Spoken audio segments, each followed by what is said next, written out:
In 10 years, the French Revolution abolished a monarchy that had stood for 9 centuries, put its king to death in a public square, dismantled its national church, rewrote its calendar, and killed 40,000 of its own citizens in the name of liberty, then handed everything to a military dictator.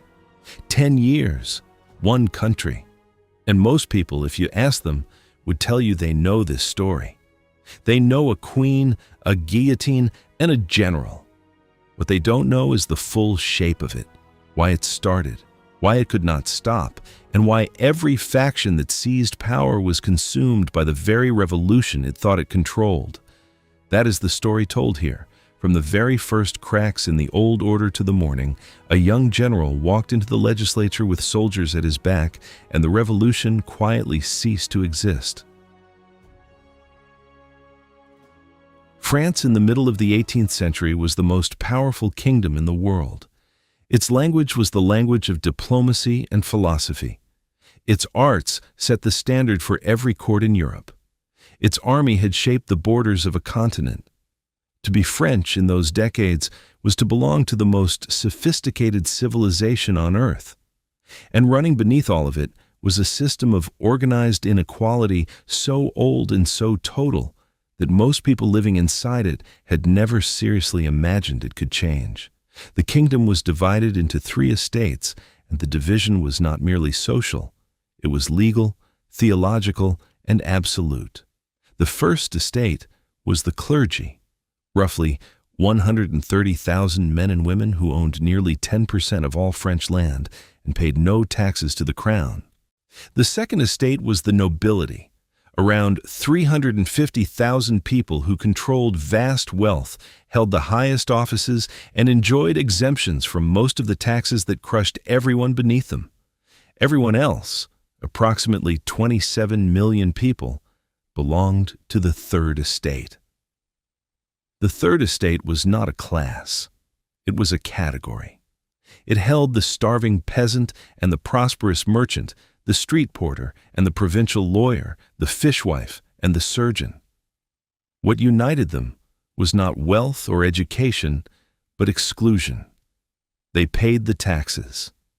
They worked the land, they ground the grain and baked the bread, and carried the goods to market. And they had, by law and custom, almost no say in how the country that fed on their labor was governed. The peasantry formed the deepest layer of that world.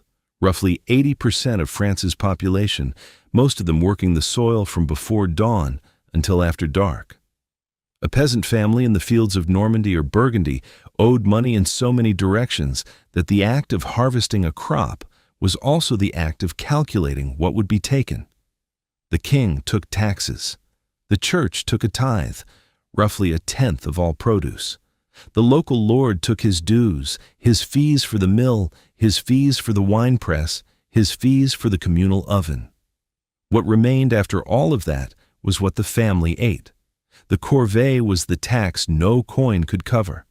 Several days every year, sometimes more, a peasant owed free labor to his lord or to the state. He left his own fields to maintain the lord's roads, repair the lord's ditches, bring in the Lord's harvest, in unpaid and unquestioned. The legal obligation was ancient. So was the resentment. But resentment, across most of those generations, had no language and no target precise enough to act on. The gabelle, France's salt tax, was a particular cruelty built into the fabric of daily survival. Salt was not a luxury. It preserved meat through winter, cured fish, kept livestock alive.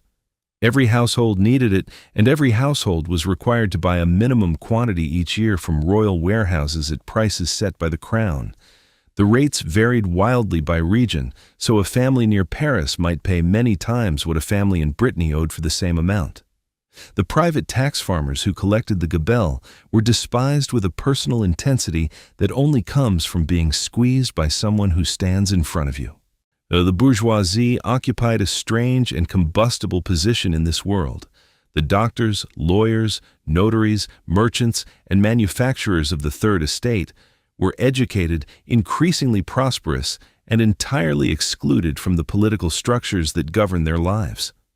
A man might own a profitable business, employ dozens of workers, and command the respect of his entire town, and still be outranked in every formal setting by the most threadbare country noble, whose sole qualification was a name.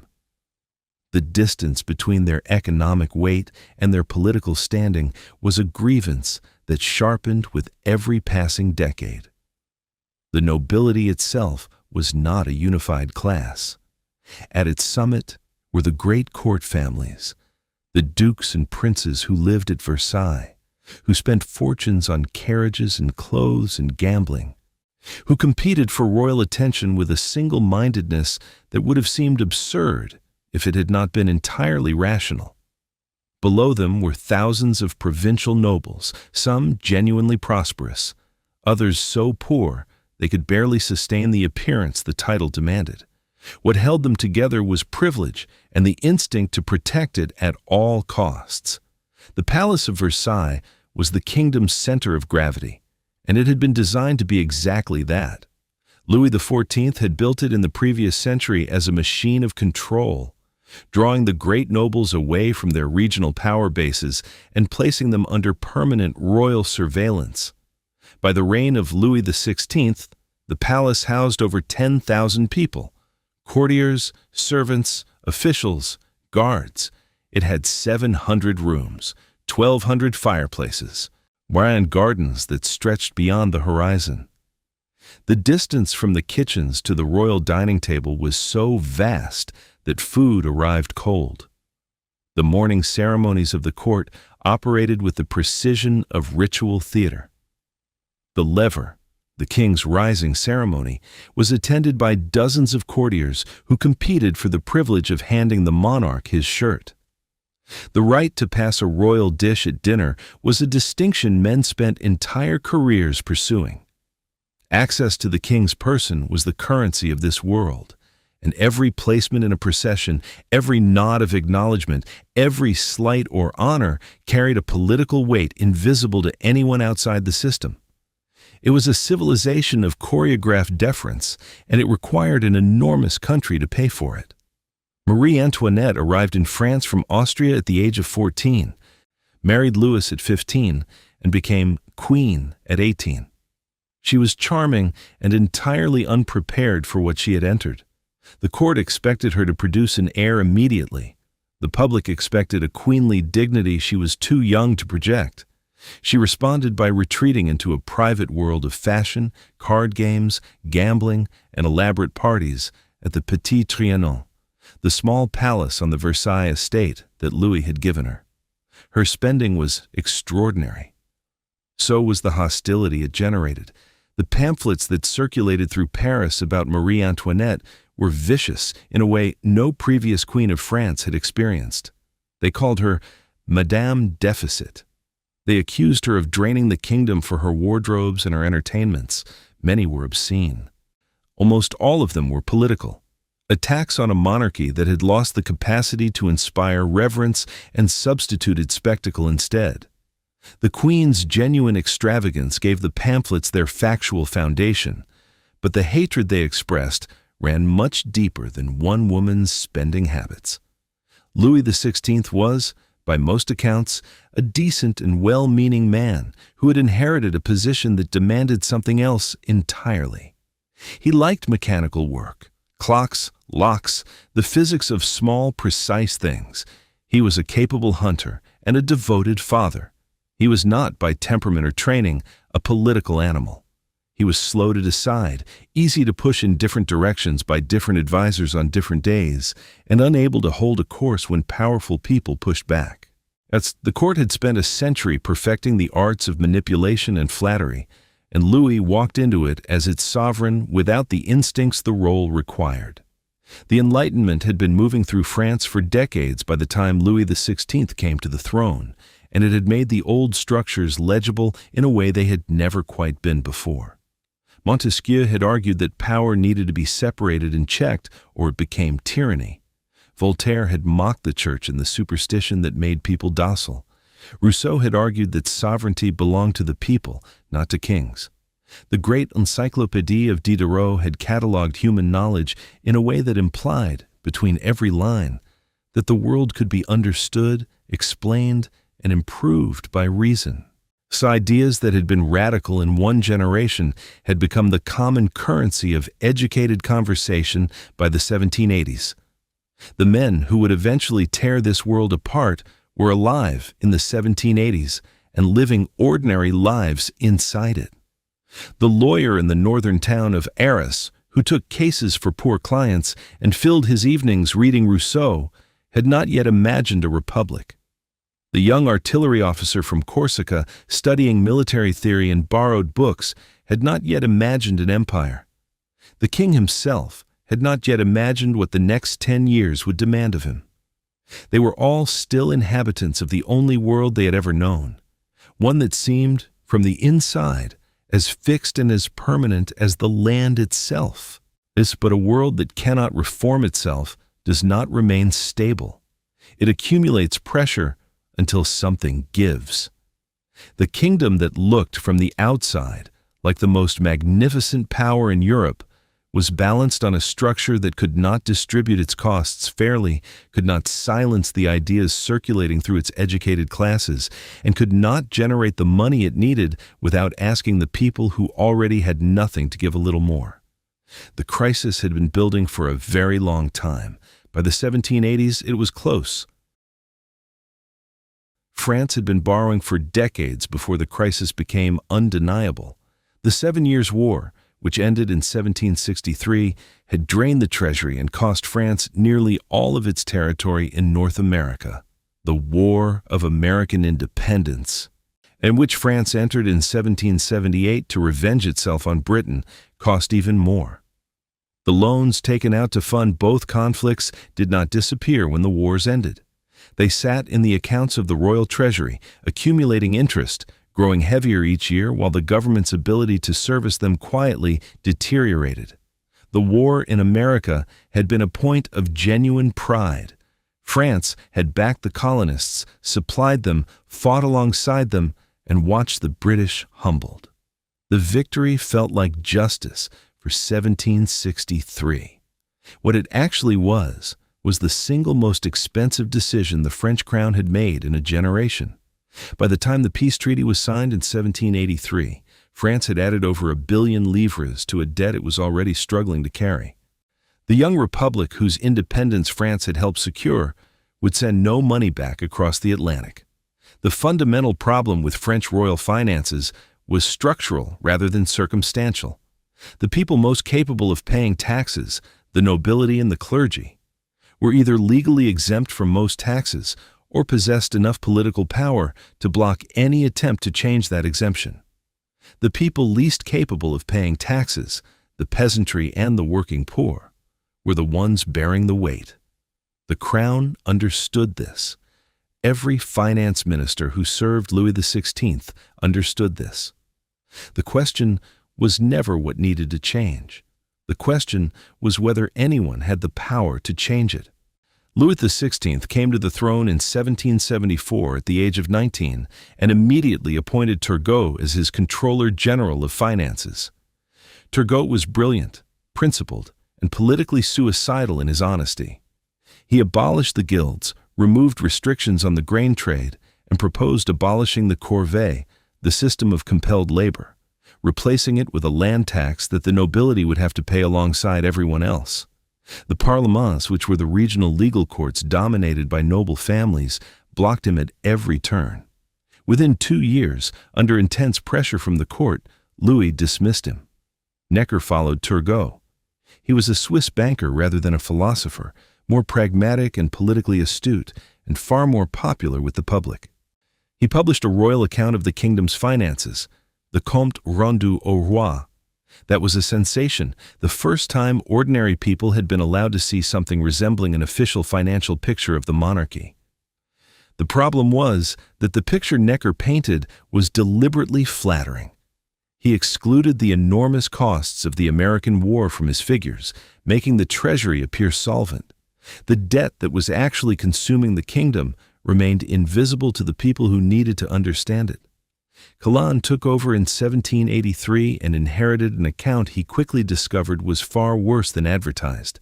He spent 3 years managing the crisis through borrowing, maintaining public confidence by spending freely, projecting solvency by accumulating more debt. By 1786, if the borrowing could not continue, he came to Louis with the only plan that could work: a universal land tax applying equally to all property holders regardless of estate. The nobility would finally pay. The assembly of notables he convened to approve the plan rejected it with contempt, accused him of fabricating a crisis, and pressured Louis into dismissing him. Every reform attempt followed the same arc. A minister identified the problem. The problem was structural and required the nobility to surrender some portion of their privilege. The nobility refused. The king, unwilling or unable to impose reform by royal command, retreated. A new minister arrived to find a crisis slightly worse than the last one had left. The machine could not fix itself because the people with the power to fix it were the same people whose privilege was the problem. This was not incompetence. It was a system protecting itself, as systems do, until the moment it could no longer afford to. The weather did what the ministers could not.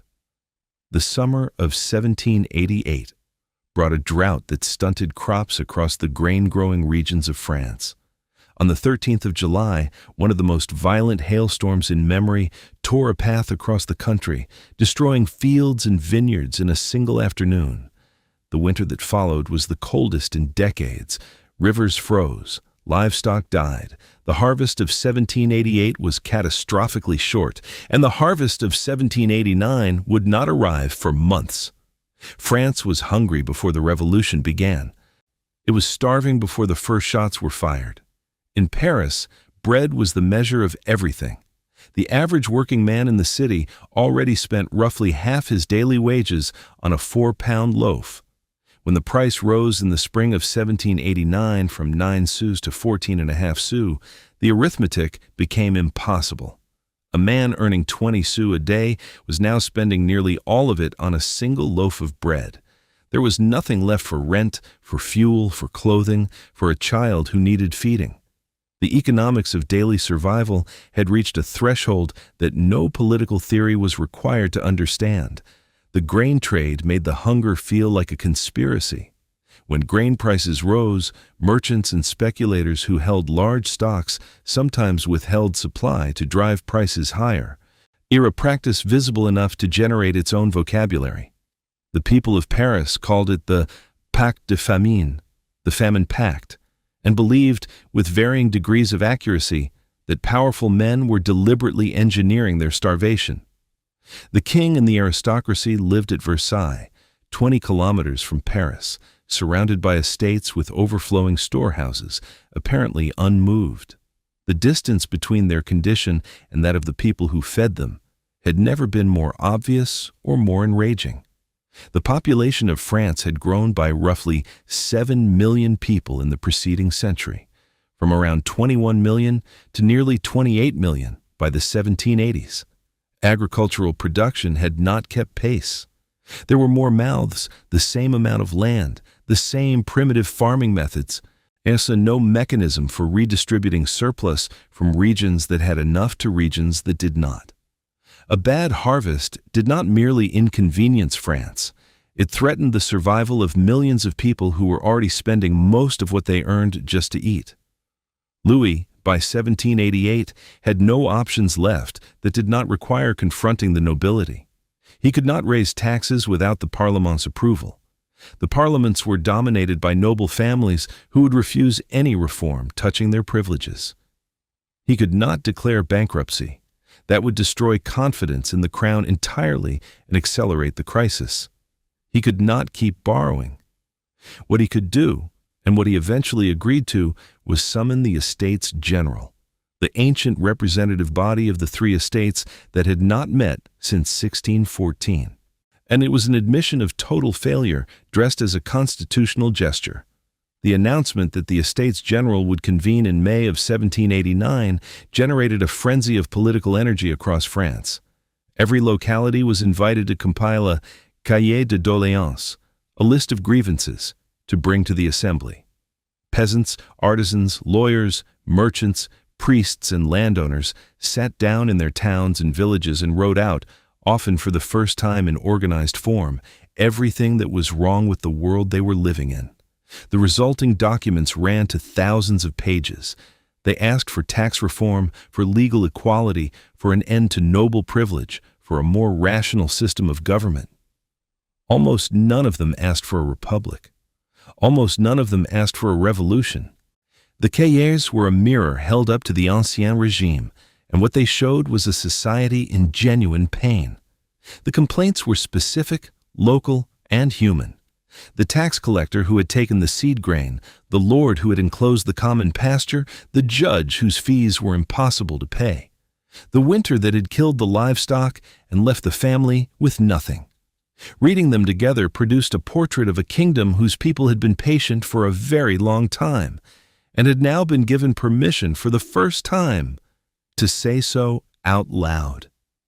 As the spring of 1789 opened, the atmosphere across France was one that sat somewhere between hope and danger. The harvest had failed. Bread was at crisis prices. The government was bankrupt. The Estates General was coming. For those who had spent their lives carrying the weight of the system, the meeting promised a hearing. For those who had spent their lives benefiting from it, the meeting promised a threat. For Louis, standing at the center of it, it promised a solution. He was wrong about that. It was not a solution. It was the beginning of something that would prove entirely beyond his capacity to manage. The Estates General opened on the 5th of May, 1789 at Versailles, and it immediately revealed that the king and the Third Estate were operating with entirely different ideas about what the meeting was for. Louis wanted a body that would approve new taxes and go home. The Third Estate arrived with something larger in mind, a genuine reckoning with the structure of French society. Before a single substantive issue was debated, and the Assembly deadlocked over a question that looked procedural but was in fact the whole argument. How would they vote? Under the traditional system, each estate cast one vote. The clergy voted, the nobility voted, the Third Estate voted, and since the first two estates would nearly always align, the 27 million people of the Third Estate were permanently outvoted 2-1 by a combined minority of fewer than 500,000. The Third Estate demanded instead that votes be counted by head, one deputy, one vote, which given their numbers would give them effective control. The nobility refused, the clergy split. For weeks, the three estates argued about the rules while France starved outside. The Third Estate decided to stop waiting. On the 17th of June, 1789, its deputies declared themselves the National Assembly, not a part of the Estates General, but a new body representing the French nation as a whole. And it was a direct challenge to royal authority. They invited the other estates to join them, but made clear they would proceed regardless. Some clergy did join. Most nobles did not. The king's advisors were divided on how to respond. Louis hesitated as he always did, and the hesitation cost him the moment. On the 20th of June, the deputies arrived at their meeting hall to find the doors locked and guarded by royal soldiers. No explanation was given. The rumor that ran through the crowd was the one they feared most. The king was preparing to arrest them. A man named Joseph Ignace Guillotine, a physician, not yet known for anything else, suggested they gather in a nearby indoor tennis court. They walked there through the streets of Versailles, 576 deputies, and in that bare room, standing on a wooden floor with no seats and no ceremony, they took an oath. They would not disband. They would not be dismissed. They would remain assembled until France had a constitution. The tennis court oath was not a violent act.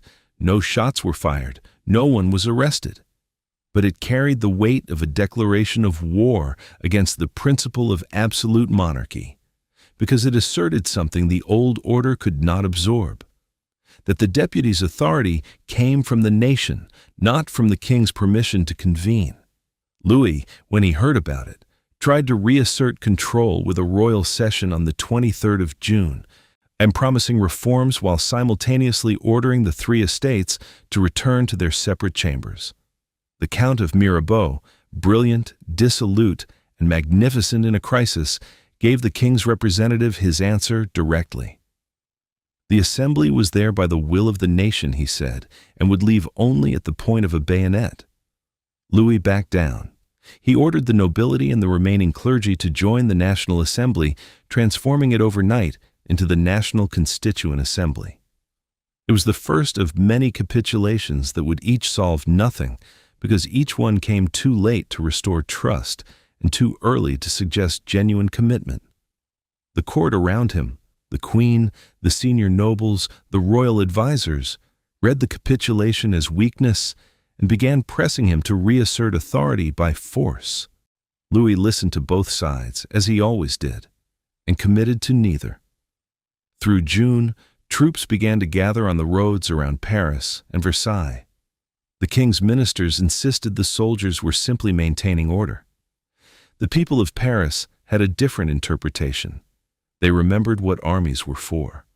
Word spread through the city that the king was preparing a crackdown, that the National Assembly would be dissolved, the deputies arrested, and the brief moment of political hope snuffed out. On the 11th of July, Louis dismissed Necker, the finance minister who was the only royal official the public genuinely trusted. Paris took it as confirmation of everything they feared. On the morning of the 12th of July, a young journalist named Camille Desmoulins jumped onto a table in the gardens of the Palais Royal and addressed a crowd gathering around him. He held up a green leaf, improvised as a revolutionary cockade, and told the people that Necker's dismissal meant the massacre of patriots had been ordered. Whether he believed it entirely himself is impossible to know. What he understood was that the crowd was ready and needed a direction. By the next day, the city was arming itself. The royal arsenal at the Hôtel des Invalides was stormed in the early hours of the 14th, and several thousand firearms were taken. There remained the question of gunpowder. The Bastille sat in the eastern quarter of Paris like a compressed image of everything wrong with the old order. It was an ancient stone fortress, a royal prison, or a symbol of arbitrary confinement. It held, on the morning of the 14th of July, 7 prisoners, 4 forgers, 2 men with mental illness, and a minor noble imprisoned at his own family's request. Its military significance was real. The fortress held gunpowder, and gunpowder was what the crowd needed to make their new weapons useful. Roughly 900 people gathered outside its walls that morning and demanded that the governor, the Marquis de Launay, hand over the supplies and withdraw the cannons pointed at the surrounding streets. Delaunay stalled, invited delegates inside for negotiations, and then, when the drawbridge lowered briefly during the talks, part of the crowd surged in, believing the fortress was surrendering. Delaunay's soldiers opened fire. The crowd outside, hearing the shots, concluded their delegates had been betrayed. The fight that followed lasted several hours. Defecting soldiers from the French guards arrived with cannon and turned the contest decisively against the fortress. Delaunay, facing the impossible mathematics of the situation, surrendered in the mid-afternoon. The crowd took the Bastille, freed the 7 prisoners, and seized the powder. Delaunay was pulled into the street and killed. His head was carried through Paris on a pike.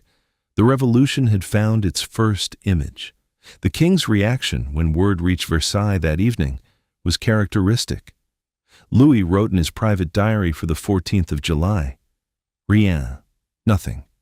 A courtier told him it was a revolt. "It is not a revolt," Louis is said to have replied. "It is a revolution." Whether he said exactly those words matters less than what happened next. Louis went to the National Assembly the following day without his guards in an act of public submission and pinned the tricolor cockade to his hat. The crowd that lined the streets cheered him. The moment had the appearance of reconciliation. It was not. It was the first day of a process that would take everything from him. The news from Paris spread to the countryside like fire through dry grass. Peasants across France had been living for months on the edge of survival, watching the Estates General with desperate hope, hearing rumors of aristocratic plots to destroy the Assembly and punish those who had spoken against the old order. When word arrived that Paris had risen, the countryside erupted. In what became known as the Great Fear, its peasants attacked the manor houses of their lords, burned the documents that recorded their feudal obligations, and refused to pay dues that had defined the limits of their existence for generations. The legal architecture of the old order was not just resisted, it was physically destroyed, one burning record at a time. The National Assembly, watching the countryside dissolve into uncontrolled uprising, moved with striking speed. On the night of the 4th of August, 1789, in a session that lasted through the small hours of the morning, noble after noble rose to voluntarily renounce their privileges. The feudal dues, the hunting rights, the tithe, the corvée, the monopolies on mills and ovens, all of it abolished piece by piece in a night of remarkable if occasionally performative generosity. By morning, the legal structure of the Ancien Regime had been dismantled. What had endured for centuries ended in a single night because the men who benefited from it decided, under sufficient pressure, that they preferred to give it up voluntarily rather than have it taken. 3 weeks later, on the 26th of August, the Assembly adopted the Declaration of the Rights of Man and of the Citizen. It was 17 articles long and drew heavily on Rousseau, Montesquieu, and the American Declaration of Independence, which Lafayette, one of its principal authors, had helped to make possible by fighting in the American War. The Declaration proclaimed that men were born free and equal in rights, that sovereignty resided in the nation, that liberty consisted in the freedom to do anything that did not harm another. And that law was the expression of the general will. It was the most ambitious political statement France had ever produced. It was also, for most of the women and enslaved people of the French Empire, addressed entirely to someone else. Paris, in the late summer of 1789, had the atmosphere of a city that had just done something enormous and was not yet sure what it meant. The Bastille was being demolished, stone by stone, and fragments of it were sold as souvenirs. The National Assembly was writing a constitution. The king was still at Versailles, still king, apparently willing to accept a new arrangement. The price of bread remained ruinously high, and the political transformation of the last 3 months had not yet put food in anyone's mouth. The women of Paris, who'd been at the front of every bread riot since the winter began, were watching the Assembly debate abstract rights while their children were hungry. They had not finished. What the revolution had done by the end of the summer of 1789 was irreversible and incomplete in equal measure. The feudal system was gone on paper. A declaration of rights existed. The National Assembly had seized the initiative from the crown. But the king had not accepted any of this in his heart. The nobility had not accepted it in theirs, and the armies of Europe's other monarchies were watching from a careful distance, calculating what a successful revolution on French soil might mean for their own arrangements. The summer had been extraordinary. What came next would be harder. A revolution begins not when the first shots are fired, but when the old rules stop being enforced. The rules of the Ancien Regime, that the 3 estates were fixed, that the king's authority was divine, that the nobility's privileges were natural, had stopped being enforced by the force of their own obviousness. They now required argument to defend them, and in a country where argument had been loosed, where pamphlets filled the streets and the National Assembly debated openly, argument was the one thing the old order could not win. The autumn of 1789 opened with an improbable arrangement. A king who had just been marched back to Paris by his own people, a national assembly that had abolished feudalism in a single night, and in a declaration of rights that had proclaimed the sovereignty of the nation. And yet, France was still, formally, a monarchy. Everyone involved understood that this combination could not hold indefinitely. The question was how long it could be managed, and whether the space of that management could be used to build something real. The assembly settled into the Salle du Manège, a converted indoor riding school near the Tuileries, and began the work of constructing a new France from the ground up. Over the next 2 years, it reshaped almost every institution in the country. France was redrawn into 83 departments of roughly equal size, replacing the patchwork of ancient provinces that had made uniform administration impossible. The old judicial system was abolished. Local officials who had purchased their posts were replaced by elected ones. The legal profession was reorganized. The assembly was not merely writing a constitution, it was building an entirely new state. The church proved the most explosive problem. The assembly had nationalized church property in November of 1789, selling off vast landholdings to issue assignats, paper currency backed by the value of those assets, in order to address the government's catastrophic debt. Then, in July of 1790, it went further, passing the civil constitution of the clergy. Under this law, bishops and priests became elected state employees, their salaries paid by the government, their appointments removed from papal authority entirely. The Church, which had stood at the center of French life for 1,000 years, was to become a department of the revolutionary state. The civil constitution split the country in a way that the tax debates and the constitutional arguments had not. Priests were required to swear an oath of loyalty to the new arrangement. Roughly half refused. Those who refused, the non-juring clergy, were stripped of their positions and eventually subject to arrest. In the towns and cities where revolutionary fervor ran high, the oath was a reasonable demand. In the rural provinces, where the local priest was the most trusted figure in the community, the demand was a provocation. France did not divide neatly along class lines over religion. It divided between those for whom the revolution meant liberation and those for whom it meant the destruction of everything that gave their lives order and meaning. As Louis signed the civil constitution with visible reluctance and then, in private, wrote to the Pope expressing his repudiation of what he had done.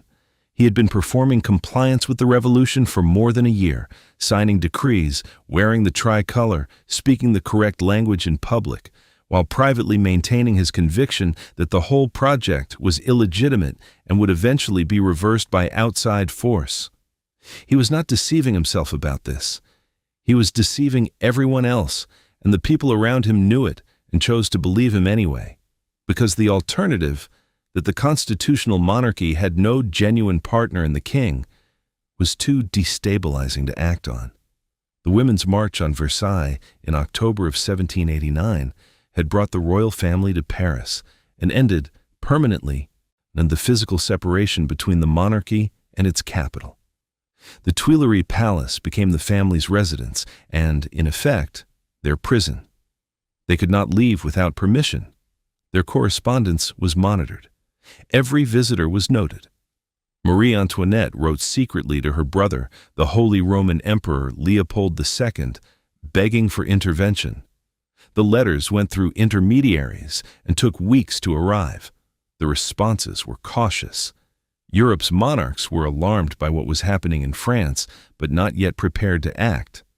A story from the banquet halls of Versailles in early October had reached Paris and ignited the march in the first place. Royal soldiers, it was reported, had trampled the revolutionary tricolor cockade underfoot during a regimental dinner while the king and queen watched. Whether the details were accurate mattered less than what the story meant to people who were hungry and who had been watching the court with the particular suspicion reserved for those you can no longer trust. 7,000 women set out from the market districts of Paris on the morning of the 5th of October, armed with whatever they could carry, and walked the 12 miles to Versailles in the rain. By the time the crowd reached the palace that evening, it had grown to tens of thousands. A delegation was admitted to meet the king. Louis received them, promised food supplies for Paris, embraced a young delegate who fainted at his feet from nerves, and appeared briefly to diffuse the situation. Then, in the early hours of the 6th of October, a section of the crowd broke into the palace through an unguarded entrance. They moved through the corridors toward the Queen's apartments. Marie Antoinette fled through a concealed passage in her bedroom wall with seconds to spare. The soldiers guarding her door were overwhelmed and killed. Lafayette, commanding the National Guard, eventually restored order. But the message had arrived. The king could no longer govern from a distance, and he could no longer govern at all without the consent of Paris. Louis appeared on the palace balcony that morning beside Lafayette and agreed to return to Paris with the crowd. He entered the city to cheers and was presented with the key to the capital by the mayor, Jean-Sylvain Bailly. Marat, watching from the sidelines, wrote that the people's happiness would vanish like a dream if they did not ensure the royal family stayed. He was right about the dream. The constitutional experiment that followed was built on a foundation of mutual suspicion so deep that no document, however carefully drafted, could bridge it. The Assembly completed the Constitution of 1791 in September of that year and submitted it to the king. The document created a constitutional monarchy with a unicameral legislative assembly holding the power to make laws, and the king holding executive power plus a suspensive veto, meaning he could delay legislation but not permanently block it. Sovereignty resided in the nation. The king was retitled pointedly King of the French rather than King of France. Louis signed it with apparent goodwill and received a standing ovation from the assembly. Within weeks, he was writing privately that he considered none of it binding. The Constitution contained a fracture that would prove fatal. It restricted full political rights, the right to vote and stand for office, to men who paid taxes above a certain threshold, creating a division between active and passive citizens that enraged the radical wing of the assembly. Robespierre had argued against it fiercely during the drafting debates. The exclusion of the poor from political participation in a revolution fought largely by the poor was a contradiction the document never resolved, and the men who felt themselves excluded did not forget it. The flight to Varennes settled the question that the Constitution had been trying to leave open. On the night of the 20th of June, 1791, Louis and his family disguised themselves as servants, the king as a valet, Marie Antoinette as a governess, and slipped out of the Tuileries in a heavy traveling coach.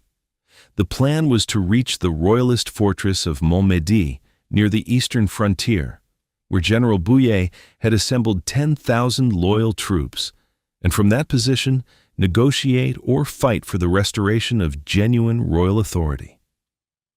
The coach moved slowly. The plan unraveled through a series of small failures, a delayed relay of horses, a cautious cavalry escort that abandoned its position, a postmaster at the town of Saint-Ménéhould who recognized the king's face from his portrait on a banknote. The royal family was arrested at Varennes, 50 kilometers short of their destination, and brought back to Paris under guard. The journey back took 3 days. Crowds lined the roads in silence, net hats on, the gesture of disrespect rather than the conventional removal. Men and women watched the coach pass without a word.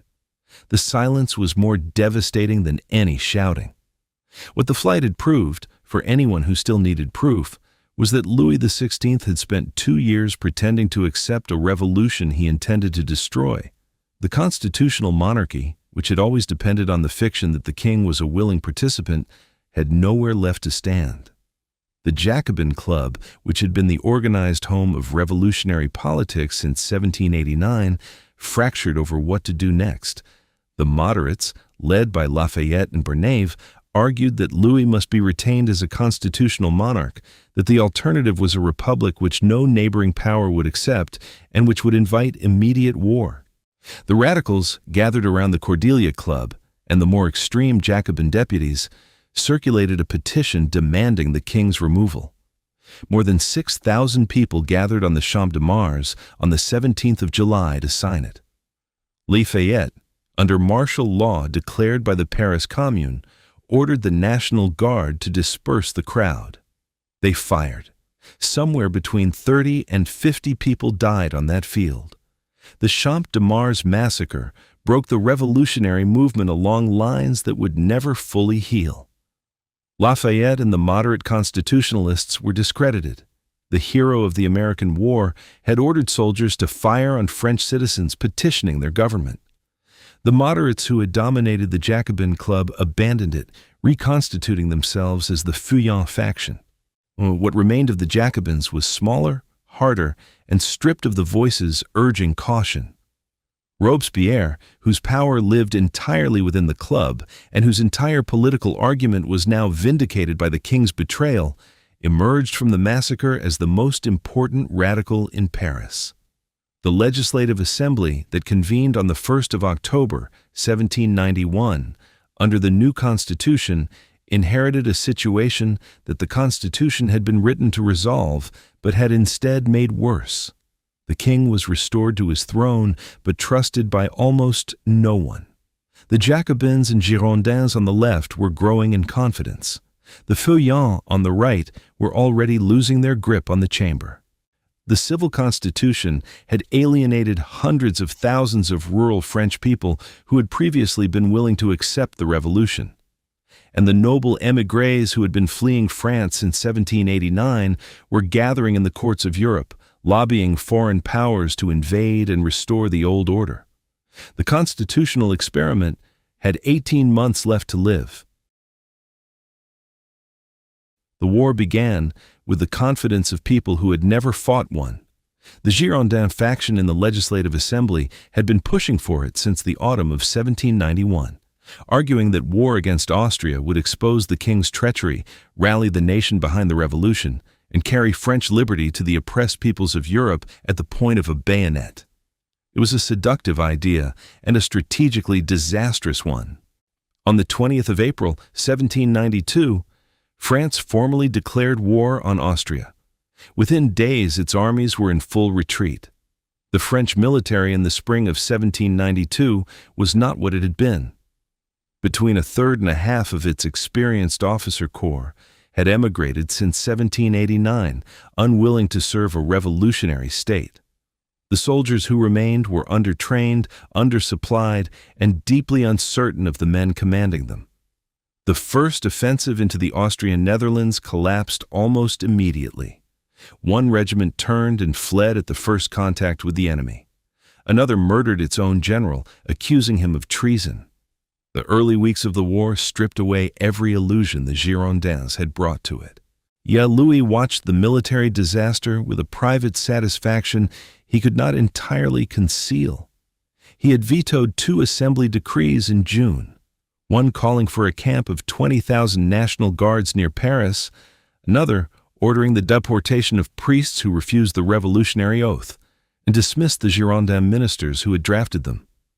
The Assembly and the people of Paris read both vetoes as confirmation of what they already believed: that the king was actively sabotaging the war effort, that he was in secret correspondence with the Austrian emperor, and that the man at the head of the constitutional monarchy was working to ensure its defeat. They were largely correct. On the 20th of June, in 1792, the 3rd anniversary of the tennis court oath, a crowd of sans-culottes forced their way into the Tuileries Palace. They were armed, angry, and prepared for a confrontation. What they found was a king who walked toward them rather than away, who listened to their demands with patient courtesy, who allowed them to put a red Liberty bonnet on his head, and who drank a toast to the health of the nation. He told one man who pressed close to feel his chest that his heart did not palpitate. He was frightened, and he was performing composure, and the performance worked. The crowd dispersed without violence. Louis had survived by being, in that moment, something he had failed to be for 3 years. Present. Prussia entered the war alongside Austria in June, and through July, a combined force of Prussian, Austrian, and émigré troops assembled along the Rhine under the command of the Duke of Brunswick. On the 25th of July, Brunswick issued his manifesto. It was a document of spectacular miscalculation. Brunswick promised that if the French royal family suffered any harm, Paris would face military destruction and its inhabitants would face punishment by laws of war. The manifesto had been co-written by the Prince of Condé, who led the émigré forces and presumably understood the French people better than this. It did not intimidate Paris. It confirmed everything the radicals had been saying about the king's relationship with foreign powers, and it turned a city already at breaking point into something close to a state of war. The Brunswick Manifesto arrived in Paris on the 1st of August. And over the following week, the city reorganized itself for insurrection. The 48 sections of Paris, the neighborhood assemblies that had become the political backbone of radical sans-culotte Paris, began arming. Fédérés volunteers who had marched from Marseille and Brittany to fight the external war were present in the capital and ready for something more immediate. On the night of the 9th of August, radicals seized control of the Paris Commune, the city government, replacing its moderate leadership with an insurrectionary council. The tocsin bells sounded across the city before dawn. At approximately 6 in the morning on the 10th of August, a force of several thousand armed Parisians and fédérés converged on the Tuileries. Louis, persuaded by his advisers that resistance was hopeless, led his family through the garden of the palace and crossed the short distance to the chamber of the Legislative Assembly, placing himself under its protection. He sat in the stenographer's box, a cramped enclosure behind the president's chair, while the session was called to order around him. The palace he had just vacated was defended by the Swiss Guard, roughly 900 veteran mercenaries who had remained at their posts even after the king had fled. The fighting lasted several hours. The Swiss Guard held the palace against the initial assault and inflicted serious casualties on the attackers. Then Louis, from his seat in the assembly, sent a written order to the guard to lay down their weapons. The order arrived in the middle of the battle, and the Swiss officers hesitated. Obeying it meant leaving the building without cover. They complied. The crowd entered the palace, and the fighting became a rout. The total losses on the royal side ran to approximately 800 dead. Of the 900 Swiss guards on duty that morning, roughly 300 survived. The rest fell in the palace, in the gardens, or were killed by crowds in the streets as they tried to reach safety. The Legislative Assembly, with the king sitting behind the president's chair listening, voted to suspend him from his functions and to convene a new national convention that would decide France's fate. Louis and his family were transferred 2 days later to the Temple, a medieval fortress in the Marais district of Paris, where they were imprisoned under close guard. The constitutional monarchy that had existed, at least on paper, since September of 1791 was finished. The reign of Louis XVI, for all practical purposes, ended on the morning of the 10th of August, 1792, though the formal sentence would not come for another 5 months. Paris, in late August, was a city gripped by a specific, compounding terror. The Prussian army had crossed the French border and captured Longwy without a fight. Then, Verdun fell. Verdun was the last major fortress between Brunswick's army and Paris. The road to the capital was open. Inside the city, the prisons were filling. The new revolutionary commune had ordered the arrest of anyone suspected of royalist sympathies, and thousands had been taken in the week since the 10th of August. The fear that these prisoners would be freed by a Prussian advance, that they would take up arms and deliver Paris to the enemy from within, was not an invention. It was a genuine possibility that people who had just watched their city reorganize itself for revolution in the space of 48 hours felt they understood with perfect clarity. On the 1st of September, the Assembly called for volunteers to march against the Prussian advance. Danton, The justice minister, massive and volcanic, a man who seemed to fill whatever room he occupied, delivered a speech to the assembly that same day. He called for audacity and more audacity, and always audacity. It was the right speech for the moment. The problem was that 48 hours later, the audacity manifested itself not on the road to Verdun, but inside the walls of Paris's prisons. Between the 2nd and the 6th of September, 1792, crowds moved through the prisons of Paris and conducted what were called popular tribunals, summary hearings in which prisoners were judged and those found guilty were killed on the spot. The killings were not spontaneous. They required organization, information about which prisons held which prisoners, and enough sustained intent to continue for 5 days across multiple sites. The Abbaye, the Carme, the Châtelet, the Conciergerie, the Salpêtrière. The massacres moved from prison to prison. Somewhere between 1,100 and 1,600 people died. They included priests, aristocrats, royalist officers, and a large number of ordinary criminals who had no political significance whatsoever. The September massacres were observed by the revolutionary leadership with a range of responses from active encouragement to paralyzed silence. Marat, in his newspaper, had been calling for exactly this kind of popular justice for years. Danton was widely believed to have known in advance and done nothing to prevent it. Robespierre, who would later preside over a far more systematic version of the same logic, said nothing publicly. The Girondins were horrified and said so, loudly, which was one more reason the radical Montagnards would come to regard them as enemies of the revolution.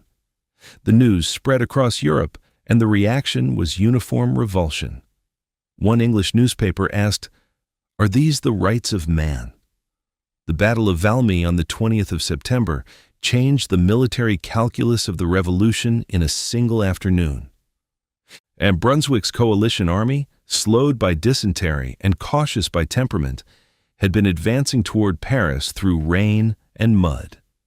At Valmy, a French force under Generals Dumouriez and Kellermann held a ridge in the Argonne and repelled the Prussian attack with sustained artillery fire. The Prussians withdrew. The professional armies of Europe's oldest monarchies had been stopped by a revolutionary force of citizen soldiers, and the news of it arrived in Paris on the same day the new National Convention first assembled. The Republic was declared the following day. Goethe, who had accompanied the Prussian army as an observer, described the mood in the Prussian camp on the evening of Valmy with the detachment of a man who understood what he had witnessed. He told the officers around the campfire that this day and this place marked a new epoch in the history of the world. He was right. The armies of the old order had failed to strangle the revolution in its new and more radical form. What that meant for France and for Europe was still unfolding. The Republic was 3 days old. The king was in prison. The convention was in session. And the men who had just fought off the professional armies of Austria and Prussia were about to discover that the hardest war they faced was the one they were about to fight against each other. The first session of the National Convention on the 20th of September, 1792, was the moment the French Revolution formally acknowledged what it had already become. The constitutional experiment was not merely abandoned, it was declared a failure. And the republic that replaced it arrived carrying the memory of the September massacres, the shock of the Tuileries, and the unresolved question of what to do with the man sitting in the temple. That question could not wait long. The Girondin right and the Montagnard left both knew it. They disagreed on almost everything else, and the disagreement was about to destroy one of them. The National Convention that assembled on the 20th of September, 1792, was the first French government elected by universal male suffrage. 749 deputies took their seats in the Salle du Manège, representing every corner of a country that was simultaneously at war with Austria and Prussia, convulsed by political factionalism, and holding a deposed king in prison awaiting his fate. The convention declared France a republic on the 21st of September. The monarchy was abolished by a single unanimous vote. 9 centuries of royal rule ended in an afternoon without a word of dissent. The 2 factions that would dominate the convention arrived already in conflict. The Girondins, educated, eloquent, largely drawn from the provincial bourgeoisie, had dominated the legislative assembly and believed themselves to be the natural voice of the revolution's moderate mainstream. The Montagnards, more radical, more rooted in Paris, more willing to use the street as a political instrument, occupied the highest benches on the left side of the chamber, which gave them their name, the Mountain. Between them sat the Plain, the largest block of deputies, these who held no fixed allegiance and would eventually side with whoever seemed most likely to keep France alive. From the first session, the 2 factions regarded each other with the particular contempt of men who share a cause but disagree about everything it requires. The question of what to do with Louis had no clean answer, and both factions knew it. The Montagnards argued for immediate judgment and execution. Keeping Louis alive gave foreign powers a figurehead to rally around and a reason to keep fighting. The Girondins, though they accepted his guilt without question, wanted a referendum, an appeal to the people rather than a verdict delivered by Paris. The appeal to the people was defeated. The convention itself would serve as judge and jury. The trial began on the 11th of December, 1792. When Louis was brought from the Temple through silent streets to hear the charges against him. High treason, crimes against the state. He had 4 lawyers. The outcome was never in doubt. Louis conducted himself at trial with a dignity that surprised those who had spent 3 years watching him fail at everything else. His chief counsel, Raymond de Sèze, delivered the defense with skill and genuine feeling, arguing that the king could not be tried under laws that did not exist when the alleged acts were committed. The argument was legally sound and politically irrelevant. On the 15th of January, 1793, the convention voted on his guilt. 693 votes for guilty, not 1 vote for innocent. The vote on the sentence began the following evening and lasted 13 hours, one by one. And 721 deputies approached the tribune, stated their vote, and gave their reason. Louis's own cousin, Philippe Égalité, voted for execution.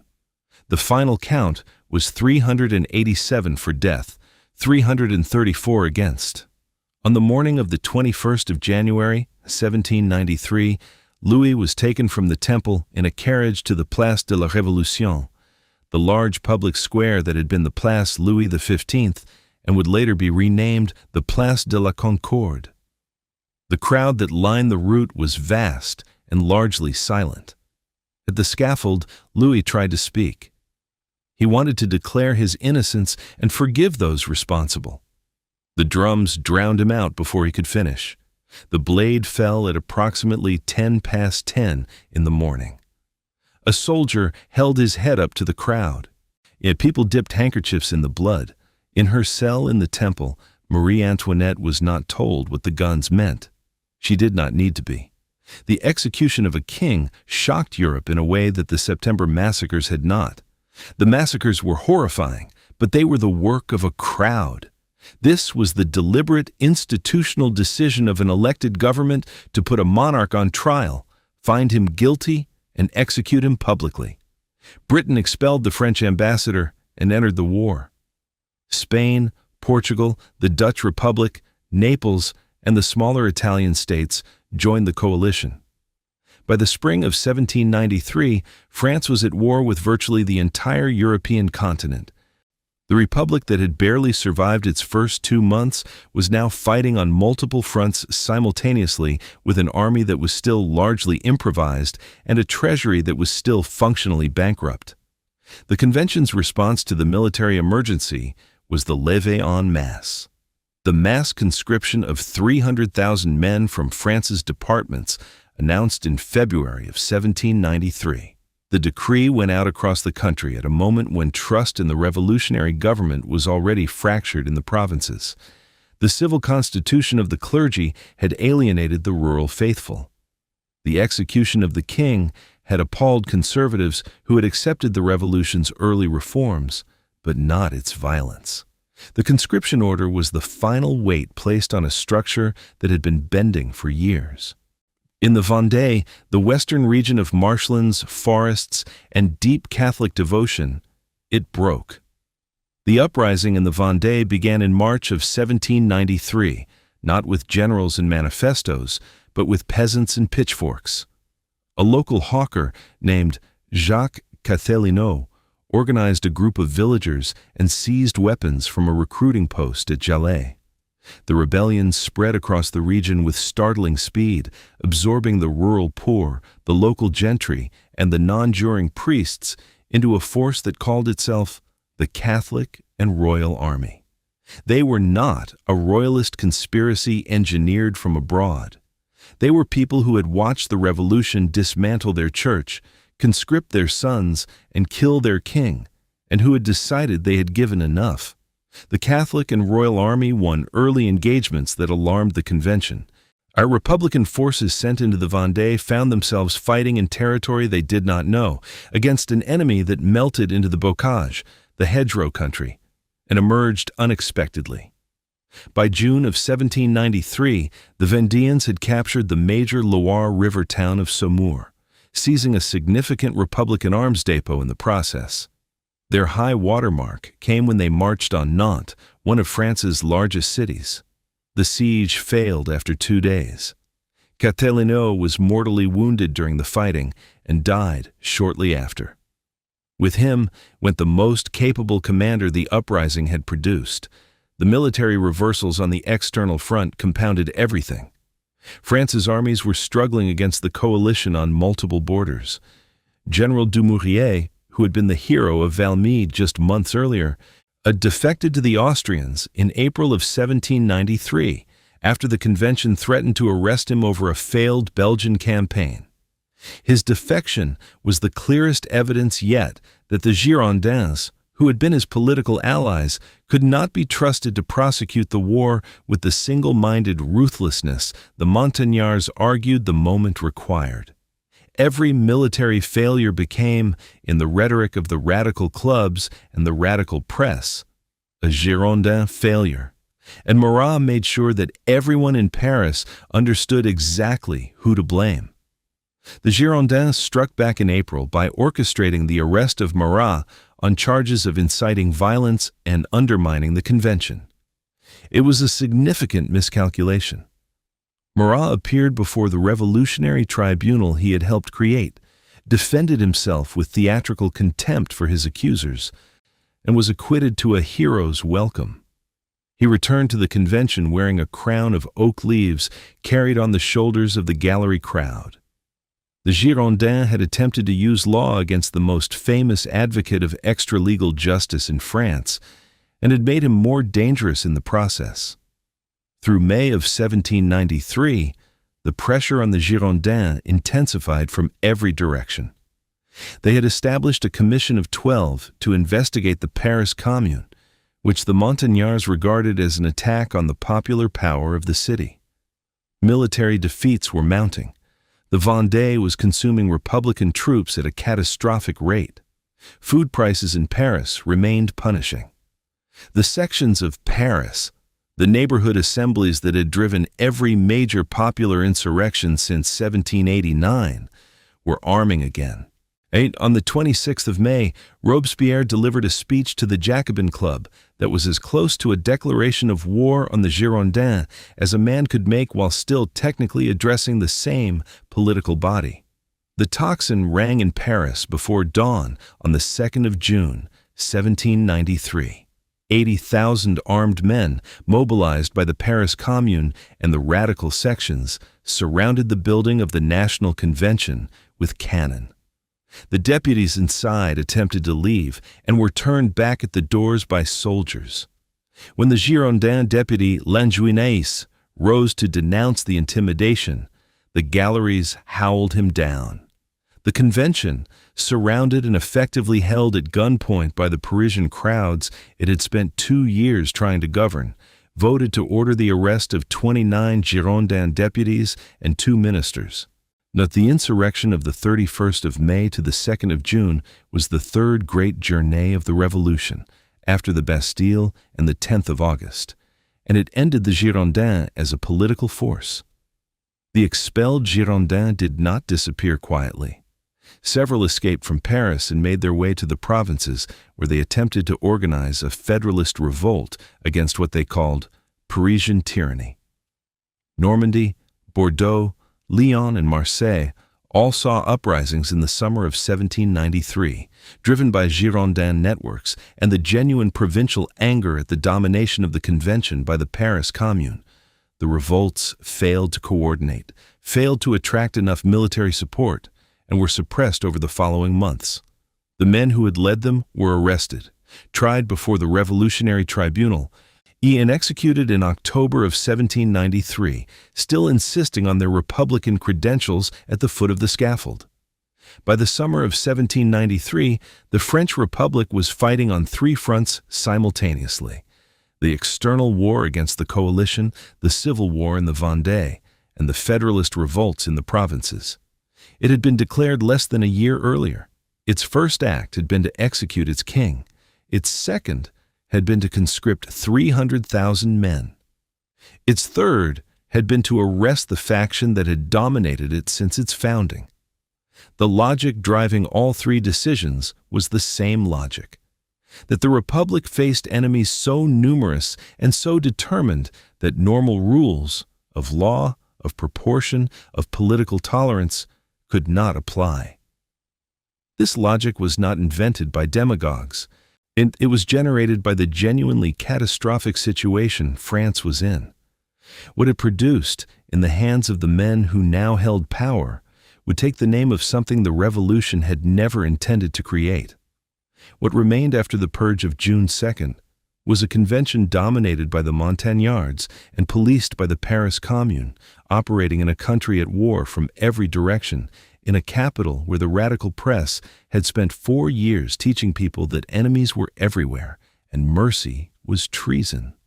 Into this space stepped the Committee of Public Safety, created in April and now about to be remade. Its most consequential new member joined it in late July. His name was Maximilien Robespierre, and he had been preparing for this moment for longer than anyone around him realized. The Committee of Public Safety had 12 members and governed France. It had been created in April of 1793 as an emergency executive body, given broad powers over the military, the judiciary, and the management of the war. Robespierre joined it on the 27th of July. The committee he joined was not yet the instrument it would become. What transformed it was the convergence of genuine crisis, foreign invasion, civil war, provincial revolt, and the ideology of one man who had been thinking about virtue, republic, and the nature of political enemies since before the revolution began. Robespierre had been building toward this moment for 4 years. Now, he was a lawyer from Arras who had come to Versailles in 1789 as a deputy of the Third Estate, and had distinguished himself by an almost theatrical incorruptibility, refusing bribes, refusing patronage, living simply in a rented room, wearing the same clothes to every session. He had earned the nickname the Incorruptible, and he wore it with full awareness of what it implied. His political philosophy drew directly from Rousseau. The Republic was the expression of the general will, and the general will was virtue, and anything that opposed it, not merely crime or treason, but weakness, compromise, indifference, was the enemy of the Republic. This was not cynical. He believed it completely. Saint-Just was 25 years old when he joined the Committee of Public Safety and already its most frightening intelligence. Where Robespierre reasoned toward his conclusions with elaborate logical scaffolding, Saint-Just arrived at the same place by instinct. He had written, before the Revolution, a poem so obscene it had been confiscated. He had written, during the Revolution, that a man who was not entirely for the Republic was against it, and that a man against it had no rights under it. He delivered his speeches to the convention without notes, in a flat, cold voice that made his words sound like verdicts already handed down. He was the revolution's theorist of necessity, the man who could explain clearly and without remorse why the thing being done needed to be done. The machinery they built had three principal components. The Committee of Public Safety itself sat at the top, issuing decrees and orders that carried the force of law. Just below it operated the Revolutionary Tribunal, a special court created in March of 1793 to handle cases of treason against the Republic. No jury deliberated in the conventional sense. No trial was permitted to last longer than 3 days. The possible verdicts were two: acquittal or death. The tribunal had been designed for speed, and the committee had been designed for power, and when the two worked together, they produced a system capable of processing very large numbers of people in a very short time. The third component was the Law of Suspects, passed on the 17th of September, 1793. It was a document of remarkable breadth. Suspects were defined as anyone who by their conduct, their contacts, their words, or their writings had shown themselves to be supporters of tyranny, of federalism, or enemies of liberty. The definition covered not merely acts, but dispositions. It covered not merely what a person had done, but what others believed they intended. Local committees of surveillance in every commune and every urban section were empowered to draw up lists of suspects and order their arrest. The committees reported to the Committee of General Security, a parallel body that handled internal policing. Together, the two committees covered France like a net with very fine mesh. The Certificat de Civisme, the Certificate of Civic Virtue, was the document that made the new system legible in the life of ordinary people. Without one, a citizen could not hold public office, could not travel between departments, could not find employment in the revolutionary government's expanding machinery. It was issued by local surveillance committees on the basis of a man's revolutionary conduct, his attendance at civic meetings, his record of denunciation, his conformity with the new political culture. The certificate was not a luxury. It was a passport to continued existence in the Republic. People who did not have one, or who feared they might lose one, had every practical incentive to demonstrate their loyalty through the most legible available act: reporting their neighbors. The denunciation system was not invented by the Terror, but the Terror made it systematic. In every section of Paris, in every commune across France, there were now formal channels through which a citizen could report another's words, habits, associations, or absences from revolutionary ceremonies. The committees were required to act on credible reports. Yet the accused had no right to face their accusers. They had no right to know the evidence against them before being brought to the tribunal. The legal architecture that the Enlightenment had built, presumption of innocence, right to counsel, public evidence, had been dismantled in the name of protecting the principles it had produced. The revolution against arbitrary power had created the most effective system of arbitrary power France had ever seen. The social geography of the Terror mattered enormously and is often misrepresented. The aristocracy and the clergy were the visible targets. Marie Antoinette was tried and executed on the 16th of October, 1793, and the trials of former nobles produced the dramatic scenes that filled the revolutionary press. But among those officially condemned by the Revolutionary Tribunal, the nobility made up roughly 8% of the total. The clergy made up 6%. The middle class made up 14%. 72% were working people and peasants, accused of hoarding grain, evading conscription, deserting the army, or participating in regional revolts. The Terror was not primarily a war against the aristocracy. It was primarily a war against the poor. The geography of executions was equally uneven. Roughly a third of France's 83 departments saw fewer than 10 official executions during the entire Terror. 70% of all death sentences were handed down in just 5 departments. The killing was concentrated where the counter-revolution had been most active, in the departments surrounding the Vendée, in Lyon, as in Toulon, in the areas of the Federalist revolts.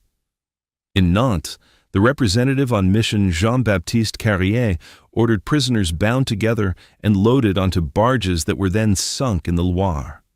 In Lyon, mass shootings by artillery were used when the guillotine proved too slow. The scale of the repression in these areas vastly exceeded anything happening in Paris, but Paris was where the ideology was made. The de-Christianization campaign added a religious dimension to the terror's assault on everything the old world had meant. Churches across France were closed, their treasures seized, their buildings repurposed as warehouses, stables, or temples of reason. Priests were pressured to publicly renounce their vows. In Paris, a former actress named Mademoiselle Maillard was carried in procession to Notre Dame Cathedral and installed as the goddess Reason in a ceremony that the Hébertist faction presented as the liberation of humanity from superstition. Robespierre despised the campaign, not because he sympathized with Christianity, but because he believed it alienated the peasantry and replaced one set of mystifications with another. For millions of French people in the provinces, the closing of their church was not liberation. It was the latest in a series of violations. The revolutionary calendar, introduced in the autumn of 1793, was an attempt to reconstruct time itself around the Republic's values. The year was redivided into 12 months of 30 days, each named after a natural phenomenon. Thermidor for heat, Frimaire for frost, Suggerminal for germination. The remaining 5 days were national holidays celebrating virtue, genius, labor, opinion, and rewards. The Christian week of 7 days was replaced by a 10-day decade. Sundays ceased to exist. The saints' days that had marked the rhythm of rural life for centuries were abolished. The calendar was rational, secular, and deeply disorienting for anyone whose sense of time was organized around harvest seasons and religious observance. It survived the Revolution's radical phase by barely 2 years before Napoleon abolished it.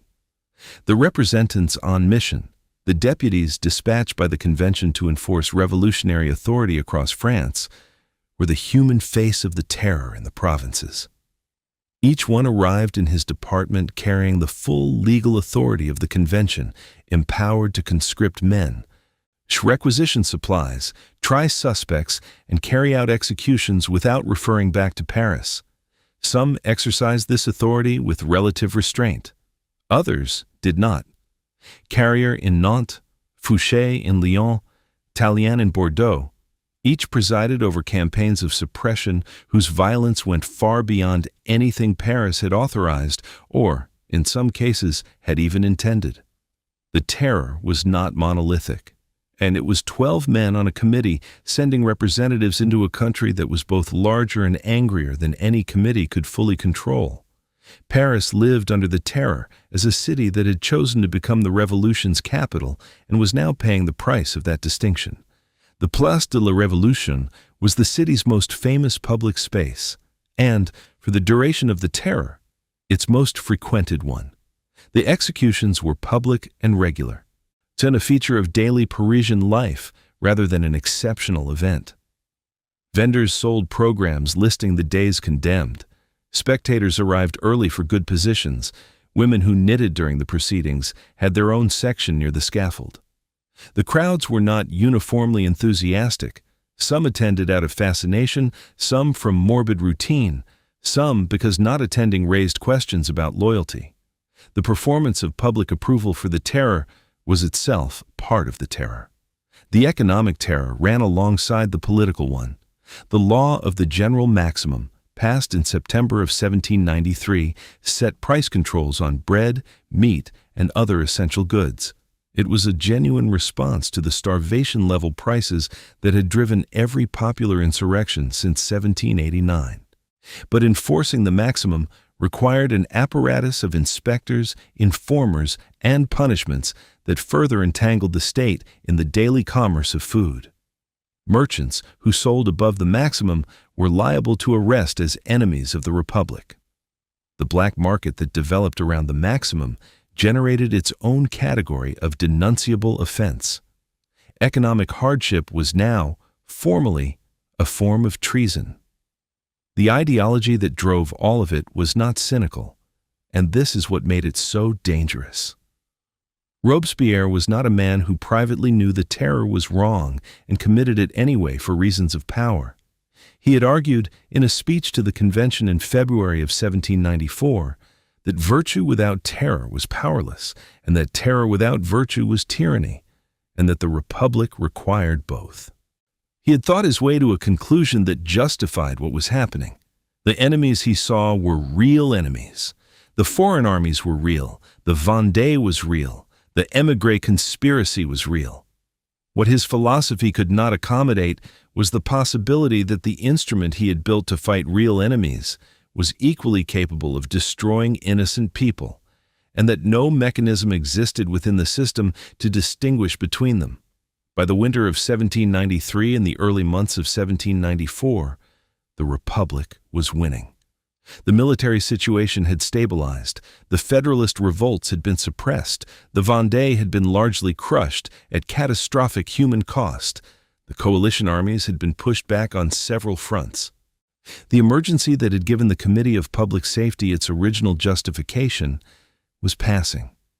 Robespierre noticed this and drew from it not the conclusion that the terror could be relaxed, but the conclusion that it was the terror that had saved the Republic, and that relaxing it now would only invite the return of the enemies who had made it necessary. He was not wrong that the enemies had been real. He was wrong that defeating them had made the instruments safe. By the winter of 1793, the Committee of Public Safety faced a problem it had not anticipated: opposition from both directions simultaneously. To the left, the Hébertists, Jacques Hébert and his allies in the Cordelier Club and the Paris Commune, were demanding an intensification of the terror, more de-Christianization, more radical economic measures, and in threatening insurrection if the committee fell short of revolutionary purity. To the right, Danton and his circle, known as the Indulgents, were calling publicly for an end to the terror, for clemency, for peace negotiations with the coalition. Between them, Robespierre stood on a ground that was narrowing by the week. Camille Desmoulins had been one of the Revolution's most vivid journalists, the man who had stood on a table in the Palais Royal Gardens in July of 1789 and called Paris to arm itself. He was also one of Robespierre's oldest friends, a connection going back to their school days.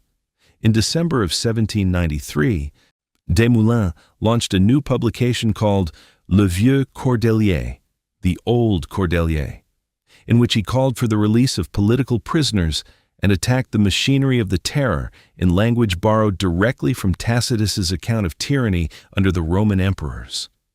The parallels were not subtle. Robespierre initially encouraged the publication. Then he read it more carefully. The Hébertists moved first. In early March of 1794, Hébert and his closest allies began openly threatening insurrection from the floor of the Cordelier Club, covering the Declaration of Rights on their meeting room wall with a black veil as a symbol of its betrayal by the committee. The Cordeliers stopped short of actually calling their followers into the streets. The Committee of Public Safety, which had been watching, moved immediately. On the night of the 13th of March, Hébert, Montmoreau, Vincent, Ronsin, and 15 others were arrested. Within 10 days, they were tried, convicted, and executed. The most radical faction in Paris, the people who had been calling for more terror than even Robespierre was willing to provide, had been destroyed in less than a fortnight. The Dantonists lasted 3 weeks longer. Saint-Just prepared the indictment. It was a document of controlled, precise accusation that charged Danton not merely with political moderation, but with a conspiracy to destroy the Republic, corruption, dealings with the Girondins, secret contacts with foreign powers, a plot to restore the monarchy. The charges mixed genuine evidence of financial irregularities with fabrication. At the tribunal, Danton was magnificent in his own defense, so loud, so contemptuous, so obviously capable of swaying the crowd in the public gallery that the committee had the proceedings suspended and pushed through a special decree allowing the tribunal to silence defendants who disturbed the court. Danton was executed on the 5th of April. His last words to the executioner, as widely reported, were an instruction to show his head to the people. It was worth seeing. The execution of Danton changed the atmosphere inside the convention in a way that the execution of the Hébertists had not. Hébert had been an extremist whom most deputies had feared and few had respected. Danton was something different, a founder of the Republic, a man who had stood in the Assembly and called France to its own defense, a figure whose enormous physical presence and rhetorical power had shaped events since 1792. His destruction proved something that people had been trying not to believe, that there was no revolutionary credential, no length of service, no record of devotion that guaranteed safety. If Danton could go, anyone could go. The deputies of the convention began, very quietly, to calculate their own positions. Robespierre withdrew from public life for several weeks in the spring of 1794. His health declined. He was dealing with the political consequences of having just eliminated the two main factions in the convention that were not his own, which left him more powerful and more isolated in equal measure. He used this period to finalize a project he had been developing for months, a new civic religion to replace both the Christianity the revolution had suppressed and the atheistic cult of reason the Hébertists had championed. He called it the cult of the Supreme Being. It acknowledged the existence of God and the immortality of the soul in Robespierre's deist understanding, and offered a framework of public virtue through which the Republic could sustain the moral energy he believed it required. The Festival of the Supreme Being took place on the 8th of June 1794 on the Champ de Mars, the great parade ground of Paris, where the Fête de la Fédération had been held 4 years earlier in the first flush of revolutionary optimism. Robespierre, who had been elected president of the convention, presided. He walked at the head of a procession, slightly ahead of his colleagues, carrying flowers. He gave a speech. He set fire to a statue representing atheism, from which a statue of wisdom was supposed to emerge. The statue of wisdom emerged somewhat scorched.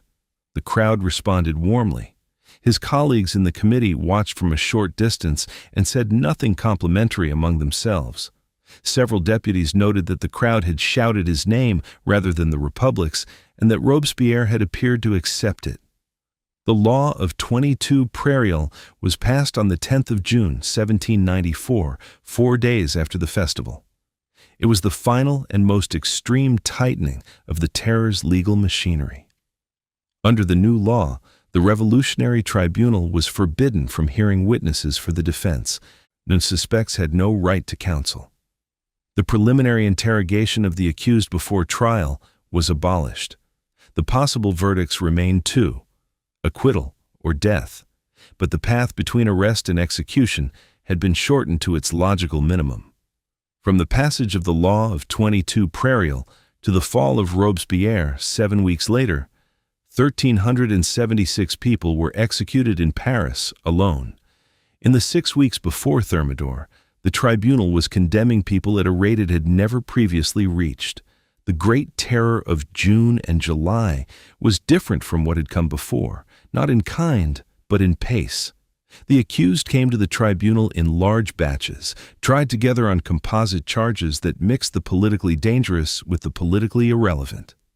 A former noble sitting beside a grain merchant, sitting beside a provincial lawyer, sitting beside an elderly priest, all convicted in the same session, all executed the same afternoon.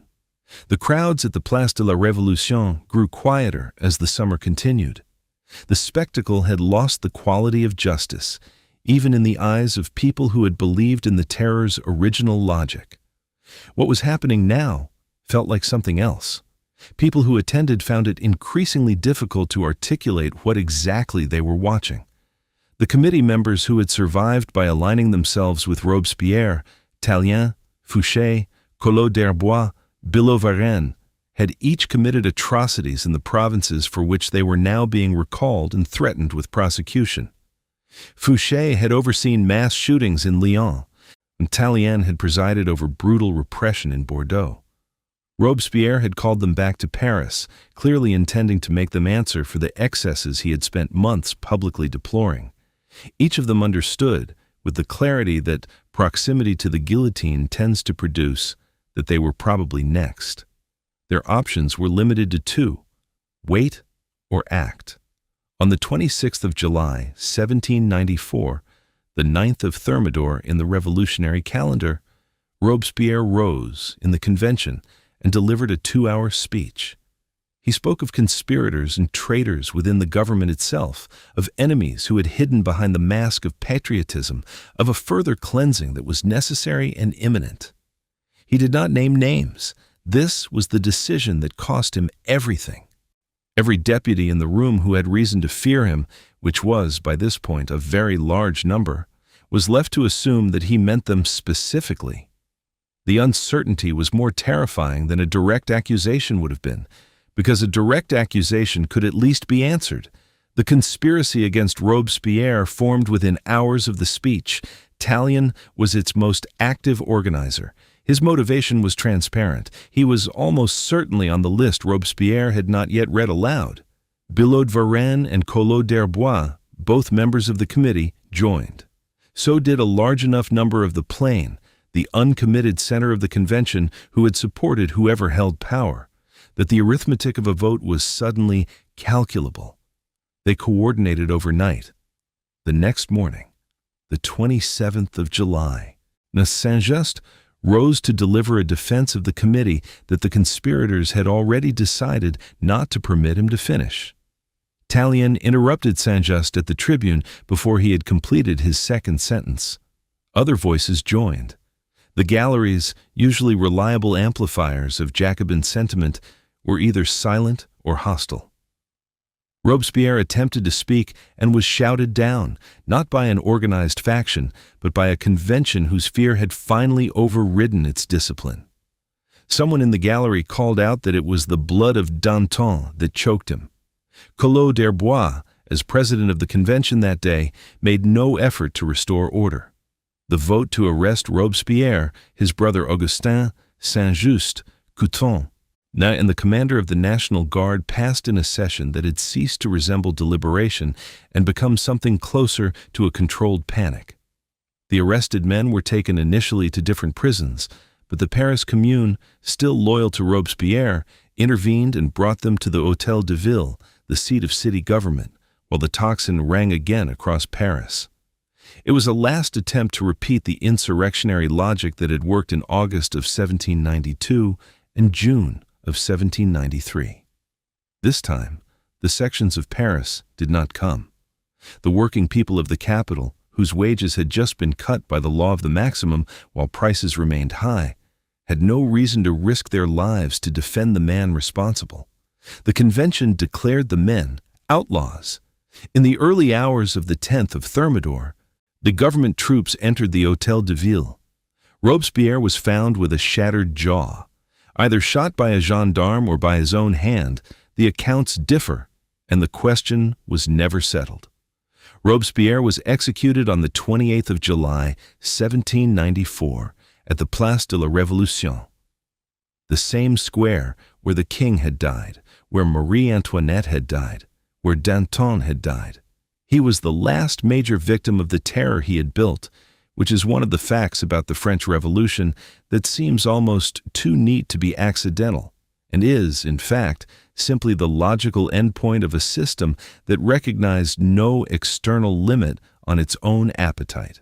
Saint-Just went to the scaffold the same day, silent as he had been throughout, looking at the crowd with the expression of a man who had expected this and had decided not to find it interesting. The question of what to make of Robespierre has occupied historians for 230 years because it is genuinely difficult.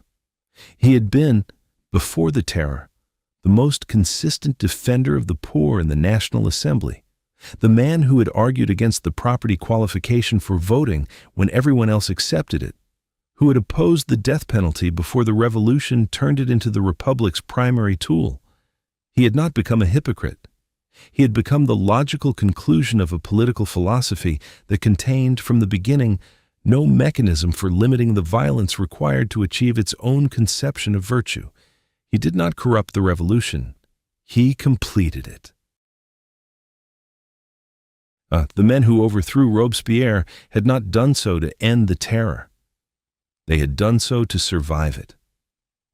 Tallien, Fouché, Billaud-Varenne, Collot d'Herbois, each of them had committed acts under the terror for which they could be prosecuted, and each of them understood that Robespierre's speech of the 26th of July had been the prelude to their own arrests. The Thermidorian convention that emerged from the coup was not a liberal government arriving with a program of moderation. It was a collection of survivors working out day by day what it was safe to do next. What it was safe to do next turned out to be almost everything the terror had forbidden. The Jacobin Club was shut down within days of Robespierre's execution. The Revolutionary Tribunal was reformed and then dissolved. The Committee of Public Safety was stripped of its emergency powers and reduced to an ordinary legislative committee.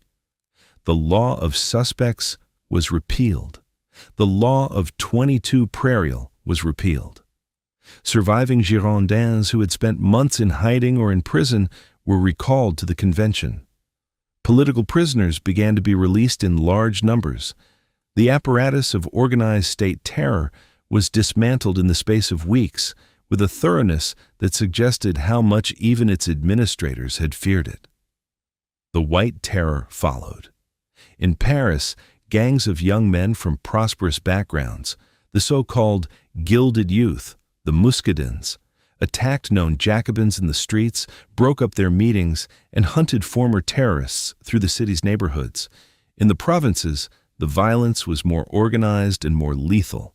In Lyon, in Nîmes, in the towns of the Rhône Valley, former Jacobins and sans-culottes were dragged from their homes and killed by crowds who had been waiting for permission to settle accounts. An estimated 2,000 people died in the provincial White Terror, many of them in prison massacres that were deliberately allowed to proceed by local authorities with no interest in stopping them. The revolution had turned against itself again in the opposite direction, with the same logic. The abolition of the maximum, the price controls on bread and essential goods, came in December of 1794. The Thermidorians believed in free market principles and regarded the maximum as a Jacobin imposition incompatible with property rights and economic liberty. They were correct that it had been enforced through terror, yet what they misjudged was what happened when it was removed. Without price controls and with the printing of more assignats to cover the government's debts, inflation resumed at speed. By the spring of 1795, bread prices in Paris had risen to levels that pushed working families below any threshold of survival. The winter of 1794 to 1795 was the coldest in a generation. The Seine froze. People burned furniture for warmth. The poor of Paris, who had made the revolution, were starving again. Two final popular insurrections convulsed Paris in the spring of 1795, and both of them failed in ways that finally extinguished the street politics that had driven the revolution since 1789. The first, in April, it was dispersed by the convention's forces without great difficulty. The second, in May, was larger and more serious. A crowd of sans-culottes invaded the convention chamber itself. A deputy was killed, and his head was carried through the hall on a pike. The convention, genuinely shaken, called in the regular army. The sections of Paris were disarmed. The leaders of the uprising were arrested and executed.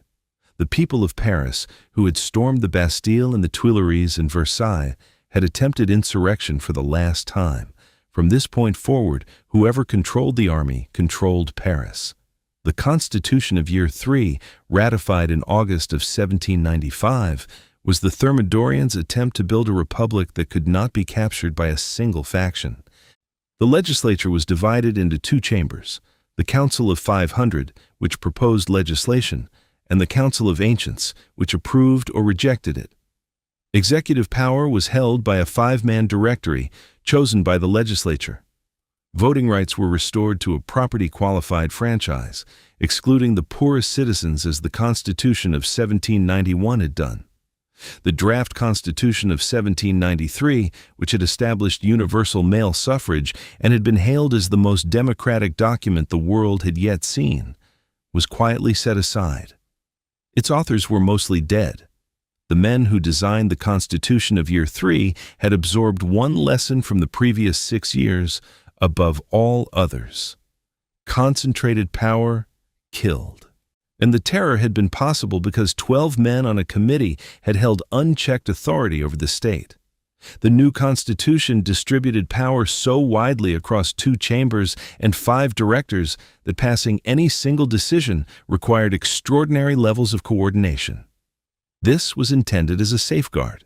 It functioned in practice as a mechanism for permanent paralysis. The Directory spent its 4 years of existence lurching between crises, unable to resolve any of them decisively because its own constitutional architecture prevented decisive resolution. The Directory's first elections produced a royalist resurgence that immediately threatened the government's survival. In the autumn of 1795, before the new regime had even properly begun, a royalist insurrection broke out in Paris. The convention, in its final days, called on the available military commander to suppress it. The man who came with cannon and dispersed the royalist column in the streets near the church of Saint-Roch was a 30-year-old general who had been in Paris without a command for several months, waiting for an opportunity. His name was Napoleon Bonaparte, and within 24 hours he was the most famous soldier in France. The assignat, the paper currency the revolution had been printing since 1790 to finance itself, collapsed completely by 1796. It was replaced by a new paper currency, the mandat territorial, which depreciated even faster. By 1797, the Directory was forced to declare partial bankruptcy, suspending payment on 2/3 of the national debt, wiping out the savings of every creditor who had lent the Republic money in the expectation of being repaid. The financial system of France had been in crisis since 1788. The revolution had not solved it. 9 years of war, terror, and radical experiment had left it considerably worse. The elections of 1797 returned a large royalist majority in both councils.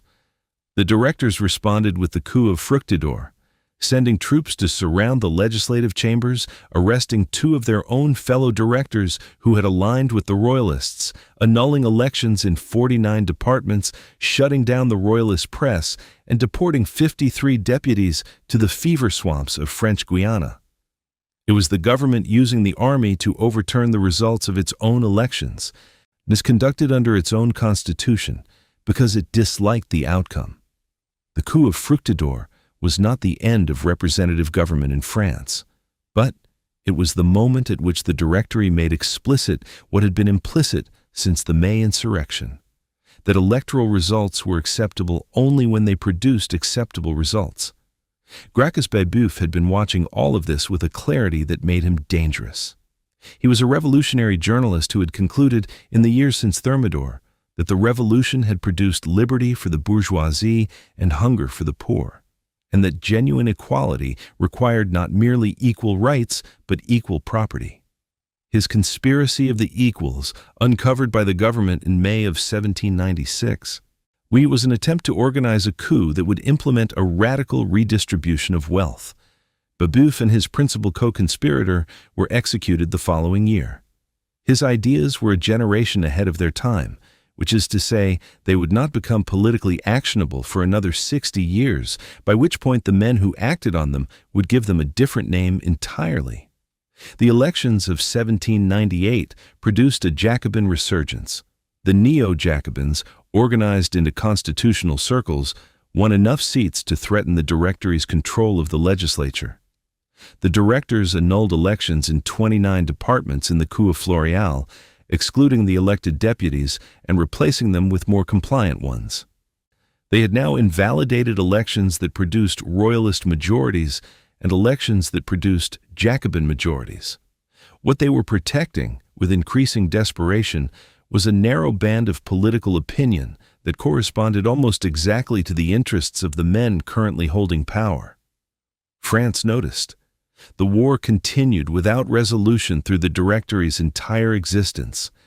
Napoleon's Italian campaign of 1796, launched by a 26-year-old general with an underfed army that had not been paid in months, produced a sequence of victories so rapid and so complete that they transformed the political situation in Europe, expelled Austria from northern Italy, and made Napoleon the most celebrated man in France within a year. He negotiated the Treaty of Campo Formio with Austria himself, and exceeding his instructions and ending the War of the First Coalition on terms favorable enough to France that the directors could not publicly reprimand him for the insubordination. He was more popular than they were. He was more capable than they were. He knew both things. Egypt was the adventure that should have ended Napoleon's career. He sailed for Egypt in May of 1798 with the stated purpose of threatening British trade routes to India. He won battles, discovered extraordinary antiquities, and watched the British Admiral Nelson destroy the French fleet at the Battle of the Nile in August, stranding his army without resupply. He spent a year in Egypt achieving nothing strategically definitive, while France, deprived of its best general, faced renewed coalition pressure in Italy and Germany. In August of 1799, Napoleon sailed home without orders, abandoning his army, leaving it under a subordinate with instructions that amounted to managing an impossible situation as best he could. He arrived in France to a hero's welcome because the newspapers had reported his victories and not his abandonment.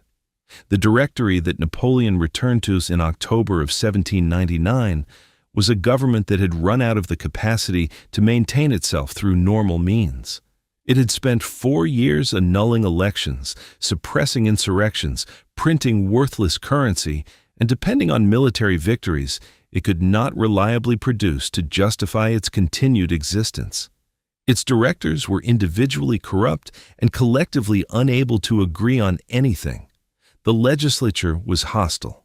That the army, the one institution that had remained competent and coherent throughout the revolutionary decade, was loyal to its generals, not to the civilian government those generals nominally served. A politician named Emmanuel Joseph C.S. had been planning a coup for months. He needed a general willing to provide military muscle for the moment when civilian intimidation became necessary and capable enough to manage the politics afterward. He had approached several candidates who had declined. He approached Napoleon and found a man who agreed immediately, then spent the next 3 weeks planning a coup within the coup, working out how to ensure that when the Directory fell, it would be replaced not by Sieyès' preferred arrangement, but by his own. Sieyès had wanted a general he could use. He was about to discover what he had actually found. Napoleon Bonaparte was 30 years old when he returned to France from Egypt in October of 1799. He had left behind an army of 35,000 men with no fleet to bring them home, no resupply route, and a strategic situation that offered no realistic path to the objectives he had been sent to achieve. He had abandoned them. The dispatches that preceded him home had reported victories.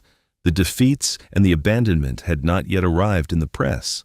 He stepped ashore at Fréjus to crowds who had been reading about a conqueror and saw one.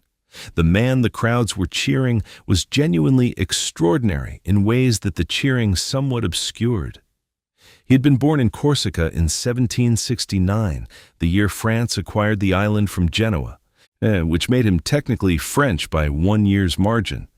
He had grown up in a minor noble family with no money and attended French military schools on scholarship. He read obsessively history, mathematics, military theory, philosophy. He was commissioned as an artillery officer in the old Royal Army at 16 and watched the Revolution remake France while he was a young officer trying to work out which direction it would finally settle. By the time it settled, he had made himself indispensable to it. The Italy campaign of 1796 had revealed what he could do with an army. he took command of the army of Italy in March, underfed, unpaid, demoralized, operating against Austrian forces in the Alps. And in the first proclamation he issued, told his men that he would lead them into the most fertile plains in the world. And then he did exactly that. Within weeks, he had broken the Austrian lines. Within months, he had driven Austria out of northern Italy in a sequence of battles that demonstrated something the professional armies of Europe had not yet fully absorbed: that mass, speed, aggressive initiative, and the willingness to accept casualties could defeat the precision and discipline of old regime armies almost every time. He was 26 and conducting diplomacy with Austria in direct contradiction of his instructions. The Brumaire conspiracy took shape in Napoleon's Paris apartment through October of 1799. Sieyès had spent months building toward a coup and had already been turned down by several generals more cautious or more Republican-minded than he needed. Napoleon agreed immediately and then spent the following weeks planning something Sieyès had not been offered. Not a replacement of the Directory with a better version of itself, but a thorough reconstruction of French governance around a new kind of executive authority. Sieyès believed he was finding a sword. He was finding something with its own intentions about where to point. The coup began on the morning of the 18th of Brumaire, the 9th of November, 1799. The conspirators spread word through sympathetic members of the Council of Ancients that a Jacobin plot had been discovered, and that for the legislators' own safety, both councils needed to move their sessions to the Palace of Saint-Cloud, 11 kilometers west of Paris, away from the Parisian crowd. The Council of Ancients voted to comply and appointed Napoleon commander of all troops in Paris, ostensibly to protect them. 3 of the 5 directors, Sieyès, Ducos, and Barras, resigned or were pressured out during the course of the morning. The remaining 2 were placed under house arrest. The Directory, which had governed France for 4 years, ceased to exist before noon. The second day was harder. The councils reassembled at Saint-Cloud on the 19th of Brumaire, and the members of the Council of 500, who had overnight had time to understand that they were watching a coup rather than being protected from one, were in no mood to cooperate. When Napoleon entered the orangerie where the 500 were meeting, he was jostled, then physically assaulted by deputies who surrounded him. Accounts differ on whether he fainted or came close to it. He was pulled out of the chamber by his guards in a state of evident disarray. A motion was raised to declare him an outlaw. For a moment, the most celebrated general in France was about to be destroyed by the same parliamentary procedure that had finished Robespierre. Lucien Bonaparte saved the coup. Napoleon's younger brother was president of the Council of 500 and had not entered the chamber with Napoleon. He emerged from the orangerie and addressed the soldiers guarding the palace. He told them that a group of deputies in the pay of foreign powers had attempted to assassinate the general and was terrorizing the majority of the council. He drew his sword and held it dramatically against his brother's chest, swearing to kill Napoleon himself if he ever moved against French liberty. Then he ordered the soldiers into the chamber. The deputies of the Council of 500, the elected legislature of the French Republic, fled through the windows and doors and hid in the gardens of Saint-Cloud. Some were later found in the shrubbery. A compliant remnant of both councils was gathered from among those deputies who had not fled or who were persuaded to return. They voted in the small hours of the morning to establish a provisional government of 3 consuls, Napoleon, Sieyès, and Roger Ducos.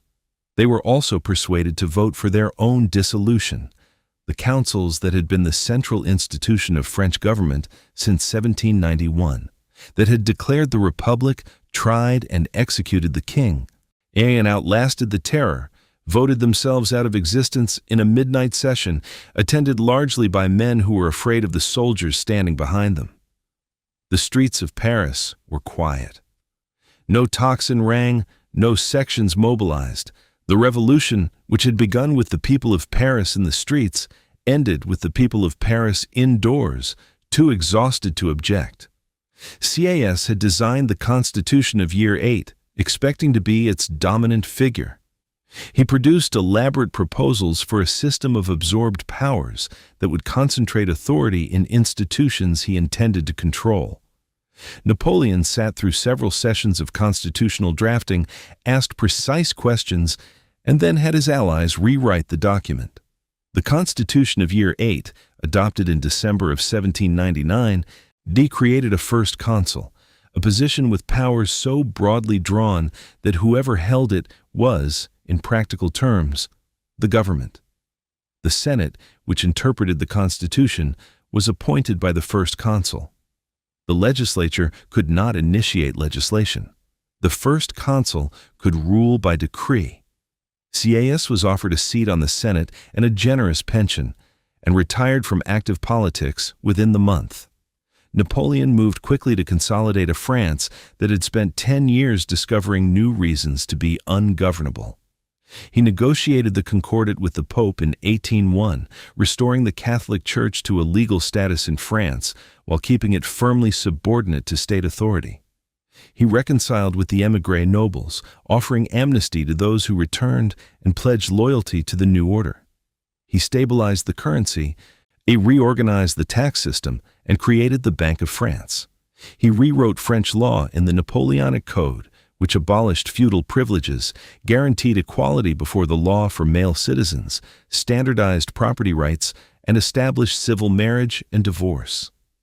The Code carried many of the Revolution's genuine achievements into permanent form, stripped of the violence and contradiction that had accompanied their birth.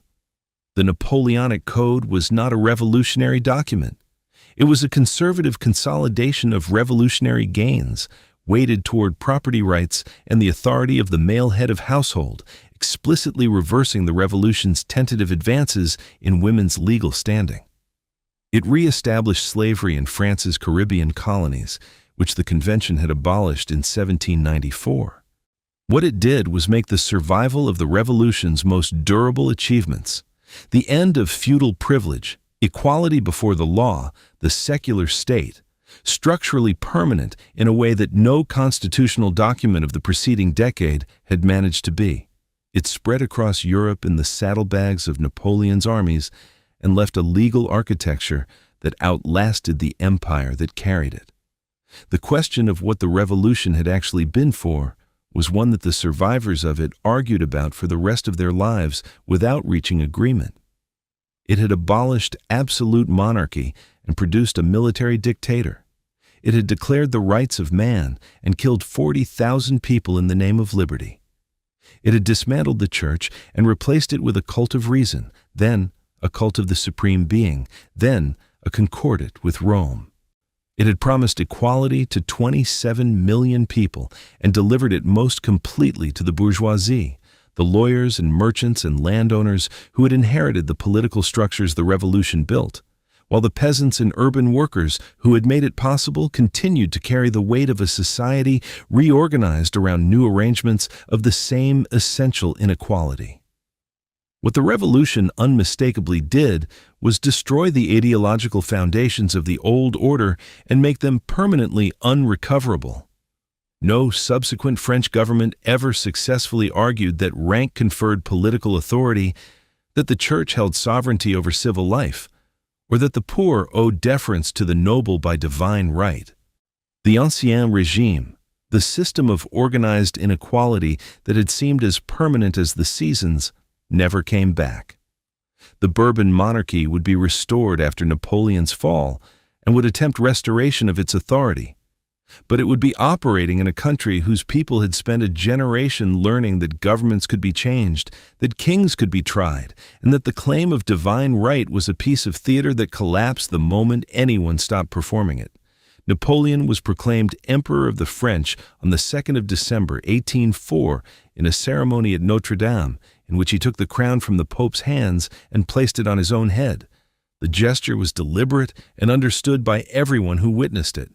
No authority stood above his own, not even the church that had legitimized every French monarch for 1,000 years. He had come a long way from the scholarship student from Corsica. He had also come a very short way from Louis XVI, which is perhaps the most important observation about the revolution's final product. The man who had abolished the old monarchy had created a new one, dressed in different clothes, justified by different language, but resting on the same fundamental claim, that one man's will was the proper organizing principle of France. The people who had written the Declaration of the Rights of Man, who had sat in the tennis court and sworn not to disperse, who had stormed the Bastille in the belief that they were ending something, most of them were dead.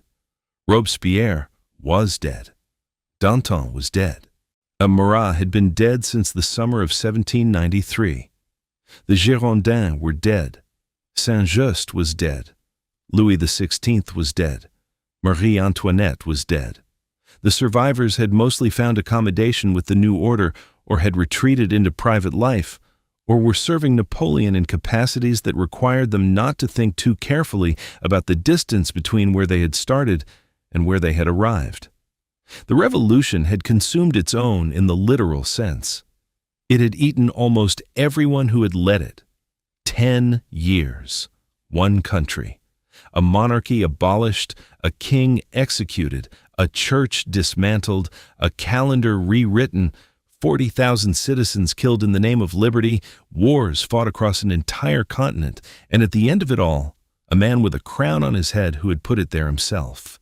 So the French Revolution did not deliver what its architects had promised. It delivered something stranger and more durable, the permanent knowledge carried into every subsequent generation that the world as it exists is not the world as it must be, that systems of power that seem eternal are sustained only by consent, that consent can be withdrawn, and that the withdrawal of consent is the most dangerous force in human history. Every revolution that came after it learned from its example. Most of them repeated its mistakes.